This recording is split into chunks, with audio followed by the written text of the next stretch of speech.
देवाशीष जी, आपका विद्यार्थी जीवन भी एक अच्छा गुजरा है।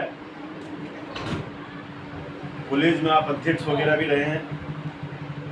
आजकल कई शिक्षण संस्थाओं को भी आप देख रहे हैं। कई जगह पर मैं स्थानों पर जब मैं जाता हूं तो कई बच्चे मेरे से पूछते हैं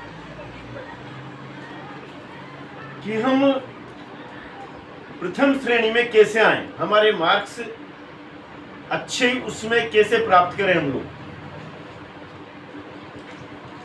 मानसिक तनाव में रहते हैं। हम लोग स्कूल से आते, कोचिंग पर जाते, फिर भी मार्क्स नहीं बन पाते हैं। तो देवाशीष जी, आप अभी भी कई शिक्षण संस्थाओं को चला रहे हैं, कई विद्यार्थियों से आपका वास्ता पड़ता है। आपके निजी जीवन में भी आपका अच्छा इस बारे में अनुभव है। आप इस विषय पर थोड़ा मुझे अवगत कराएं ताकि मैं शिक्षार्थियों के लिए इस बारे में अवगत करा सकूं। और वंदे मातरम, प्रणाम।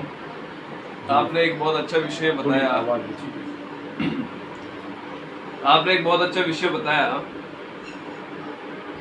वास्तव में बहुत बड़ी विद्यार्थियों के बीच में चिंता का विषय भी है कि बच्चा किस प्रकार से उसके जीवन काल और उस जो परीक्षाओं के ओर जब वो जाता है तो किस प्रकार से अव्वल आने का प्रयास करे। ये प्रश्नवाचक चिन्ह भी लगता है और कई सांकेतिक माध्यमों के अनुसार मैं आपको बताना चाहूंगा कि हमारा प्रत्येक बच्चा, अपना सभी बच्चे अव्वल भी आ सकते हैं और प्रथम भी आ सकते हैं। उसके कुछ सिद्धांत उन बच्चों को रखना पड़ेगा। सिद्धांत ये है कि जो मूलभूत सुविधाएं विद्यालयों के अध्यापकों द्वारा शिक्षा के माध्यम से जो बच्चों को दी जाती है, उस शिक्षा के साथ साथ उस शिक्षार्थियों को, उन विद्यार्थियों को और उन कक्षा कक्ष के जो अध्यापक एवं अध्यापिकाएं जो निरंतर उस बालक बालिकाओं में जो अध्ययन का जो गुणों का विकास कराने का जो काम कर रहे हैं, वो एक बेहतरीन काम है। किंतु उसमें कई संशोधन करने पड़ेंगे, तब जाके हमारा बच्चा प्रथम से और प्रथम में प्रथम आने वाले दिखने लगेंगे कि जब अपना बच्चा अव्वल दिखेगा। उसका कारण ये है कि कक्षा अध्यापिकाओं को, उन विद्वान साथियों को देखना पड़ेगा कि छात्र छात्रा अध्ययन के बाद में उसका उपचारात्मक शिक्षण की अत्यंत आवश्यकता है। अंग्रेजी में एक पाठ्यक्रम आता है रिमेडियल क्लासेस के नाम से।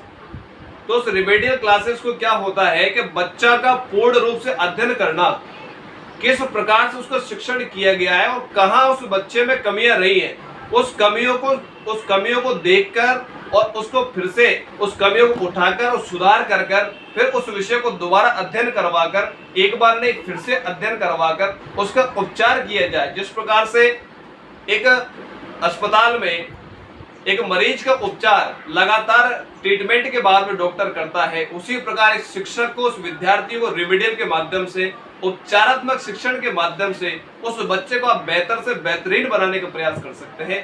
तब जाके बच्चा आपका जरूर प्रथम करेगा, निश्चित रूप से प्रथम करेगा। और इसका एकमात्र माध्यम विद्यालय जीवन में, महाविद्यालय जीवन में वह यही है कि उपचारात्मक शिक्षण बहुत जरूरी है।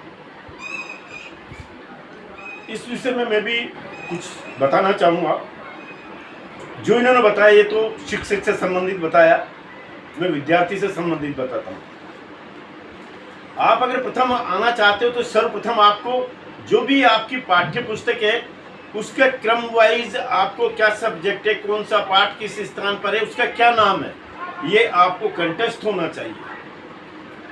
सर्वप्रथम आपकी ये बात होना चाहिए, तो आपको अगला विषय अपना आप समझ में आता हुआ चला जाएगा। मेरी ये बात को ध्यान में रखें आप कि जो भी आपकी पाठ्य पुस्तक है उसका पूरा का पूरा पाठ आपको याद होना चाहिए कि 12वें पाठ पर कौन है, किस पृष्ठ पर कौन सा प्रश्न है, ये आपको याद होना चाहिए। इसका स्वामी विवेकानंद की जीवनी से भी जुड़ा हुआ विषय, इस विषय में कभी फिर बात करेंगे। केवल मेरी तरफ से तो पुनश्च ये बात कहूँगा कि आपको हर पृष्ठ का ये मालूम होना चाहिए कि उस पृष्ठ पर क्या लिखा हुआ है जिसको हमें पढ़ना है या पढ़ चुके हैं। नमस्कार, आज